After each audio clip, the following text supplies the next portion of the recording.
ಶಹರ್ police ಠಾಣೆಯಲ್ಲಿ ಮೊನ್ನೆ ದಿವಸ ಜಿತೇಂದ್ರ ಮಂಗಳೇಕರ್ ಅನ್ನೋಂಥವ್ರು ಒಂದು ಕಂಪ್ಲೇಂಟ್ ಕೊಟ್ಟಿದ್ದಾರೆ.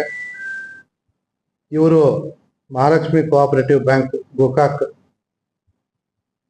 ಬೇಸ್ ಇರುವಂತಹ ಮಹಾಲಕ್ಷ್ಮಿ ಕೋಆಪರೇಟಿವ್ ಬ್ಯಾಂಕ್ನ ಚೇರ್ಮನ್ರು.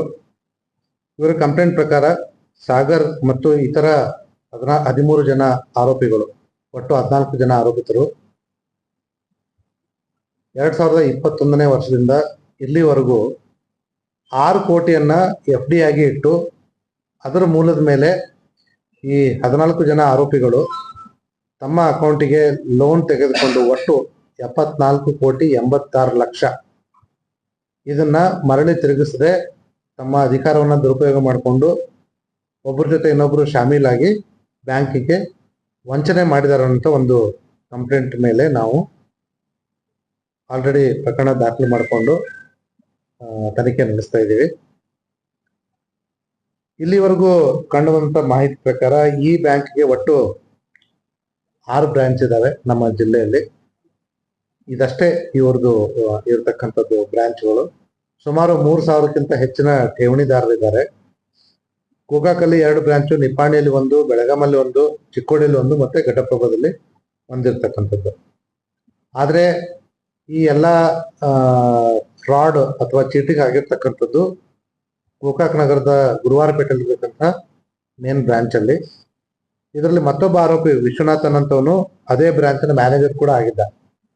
ಸೊ ಮೇಲ್ನೋಟಕ್ಕೆ ಅಲ್ಲಿರ್ತಕ್ಕಂಥ ಮ್ಯಾನೇಜರು, ಪ್ಯೂನು ಮತ್ತೆ ಇತರೆ ಕ್ಲರ್ಕ್ಗಳು ಎಲ್ಲರೂ ಸೇರಿಸಿ ವ್ಯವಸ್ಥಿತವಾಗಿ ಒಂದು ಸಂಚಲನ ರೂಪಿಸಿ ಸುಮಾರು 74,86,00,000 ಸಾಲವನ್ನು ತೆಗೆದುಕೊಂಡು ಇವರಿಗೆ ಮೋಸ ಮಾಡಿರ್ತಕ್ಕಂಥದ್ದು ಮೇಲ್ನೋಟಕ್ಕೆ ಕಂಡು ಬರ್ತಾ ಇದೆ. ಆದರೆ ಬ್ಯಾಂಕ್ನವರು ಕಳೆದ ಏಪ್ರಿಲ್ನಲ್ಲಿಯೇ ಈ ಮಾಹಿತಿ ಗೊತ್ತಾಗಿದ್ರು ಕೂಡ ಅವರು ಪೊಲೀಸರ ಗಮನಕ್ಕೆ ತರದೆ ತಾವೇ ಹ್ಯಾಂಡಲ್ ಮಾಡಲಿಕ್ಕೆ ಪ್ರಯತ್ನ ಮಾಡಿದ್ರು. ಅದು ಅವರಿಗೆ ಬಿಟ್ಟಿರ್ತಕ್ಕಂಥದ್ದು. ಆದರೆ ಯಾವಾಗ ಈ 14 ಆರೋಪಿಗಳು ಅವ್ರ ಕೈಗೆ ಸಿಗ್ಲಿಲ್ವೋ ಆವಾಗ ಬಂದು ಕಂಪ್ಲೇಂಟ್ ಕೊಟ್ಟಿದ್ದಾರೆ. ಈಗಾಗಲೇ ನಾವು 3 ತಂಡಗಳನ್ನ ನಾವು ರಚಿಸಿದ್ದೀವಿ. ಒಂದು DSP ಗೋಕಾಕ್ರವರ ನೇತೃತ್ವದಲ್ಲಿ, ಇನ್ನೊಂದು ಮೂಡಲಗಿ ಇನ್ಸ್ಪೆಕ್ಟರ್ ನೇತೃತ್ವದಲ್ಲಿ, ಮತ್ತೆ ಮತ್ತೊಂದು PSI ಗೋಕಾಕ್ ಅವರ ನೇತೃತ್ವದಲ್ಲಿ ಆರೋಪಿಗಳನ್ನ ಪತ್ತೆ ಹಚ್ಚಲಿಕ್ಕೆ ನಾವು ಎಲ್ಲ ಪ್ರಯತ್ನ ಮಾಡ್ತಾ ಇದೀವಿ. ಅದಕ್ಕಿಂತ ಮುಖ್ಯವಾಗಿ ಒಂದು ಟೀಮು ನಮ್ದು ಈ ಆರೋಪಿಗಳು ಎಲ್ಲೆಲ್ಲಿ ಈ ದುಡ್ಡನ್ನ ಉಪಯೋಗಿಸ್ಕೊಂಡು ಎಲ್ಲೆಲ್ಲಿ ಆಸ್ತಿಯನ್ನ ಮಾಡಿದ್ದಾರೆ ಅದ್ರ ಮಾಹಿತಿಯನ್ನ ತೆಗಿತಾ ಇದೀವಿ. ಇದು ಎನಿವೇ ತುಂಬಾ ಸೀರಿಯಸ್ ಕೇಸು ಮತ್ತೆ 10 ಕೋಟಿಗಿಂತ ಹೆಚ್ಚಿನ ಫೈನಾನ್ಷಿಯಲ್ ಫ್ರಾಡ್ ಆಗಿರೋದ್ರಿಂದ ನಾವು ತಕ್ಷಣ ಸರ್ಕಾರಕ್ಕೆ ಇದನ್ನ CIDಗೆ ಟ್ರಾನ್ಸ್ಫರ್ ಮಾಡ್ಲಿಕ್ಕೆ ಕೂಡ ಪತ್ರ ಬರೆದಿದ್ದೀವಿ.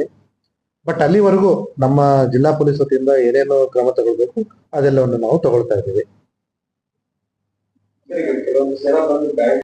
ಅದು ಅವ್ರದ್ದು ಠೇವಣಿ ಮತ್ತೆ ಅದೇನಿದೆ ಅದ್ರದ್ದು ಮಾಹಿತಿಯನ್ನು ಕೂಡ ನಾವು ಸಂಗ್ರಹಿಸ್ತಾ ಇದ್ದೀವಿ. ಠೇವಣಿದಾರಿಗೆ ಏನು ಸಪೋರ್ಟ್ ಬೇಕು ಲೀಗಲ್ ನಾವು ಅದನ್ನ ಕೊಡ್ತೀವಿ. 14 ಜನ ಒಬ್ರು ಇಲ್ಲ ಊರಲ್ಲಿ. ಅದನ್ನ ನಾವು ವೆರಿಫೈ ಮಾಡ್ತಾ ಇದ್ದೀವಿ.